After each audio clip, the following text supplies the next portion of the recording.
जर का मी तुम्हाला बोललो की तुम्हाला 1 रुपया देतोय, तो 1 रुपया तुम्ही तुमच्या हिशोबाने वापरू शकता, तर तुमची प्रतिक्रिया अशी असू शकते की सध्या 1 रुपयामध्ये काय मिळणार आहे, सध्या महागाई एवढी आहे तर 1 रुपयामध्ये काही येऊ शकत नाही. पण जर का मी तुम्हाला म्हणालो की त्या 1 रुपयामध्ये 33 वर्षासाठी प्रत्येक वर्षी 1 रुपये या दराने तुम्हाला जर हजारो एकर जमीन मिळत असेल तर तुमची प्रतिक्रिया काय असेल?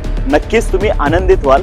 ही जी घटना आहे ही प्रत्यक्षामध्ये घडलेली आहे. बिहारमध्ये एक जिल्हा आहे भागलपूर म्हणून, तर त्या भागलपूर जिल्ह्यामध्ये अदानी समूहाला 1 रुपये नाममात्र दराने बिहार सरकारने जमीन जी आहे ती जमीन देण्याचं कबूल केलेलं आहे.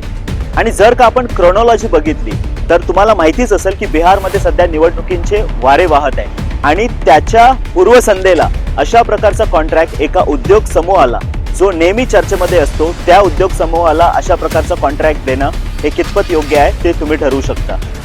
ज्या ज्या ठिकाणी निवडणुका होतात त्या त्या ठिकाणी असे मोठमोठाले प्रोजेक्ट आहेत जे सिलेक्टेड उद्योजक आहेत ते त्यांना दिले जातात. त्याच्यामुळेच लोकांच्या मनामध्ये शंकेची पाल चुकचुकते. अशा गोष्टींना वेळीच आवर घातला गेला पाहिजे.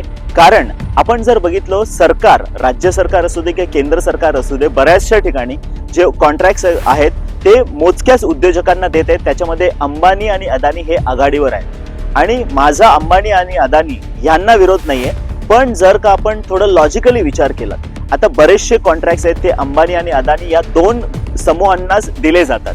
भविष्यात जर का या 2 उद्योग समूहांना जर काही झालं तर त्याचा थेट परिणाम भारतीय अर्थव्यवस्थेवर दिसणार आहे. आणि यापूर्वी जर आपण इतिहास बघितला, डोळ्यासमोर असे काही देश येतील की ज्यांची अर्थव्यवस्था मोजकेच उद्योजक चालवत होते.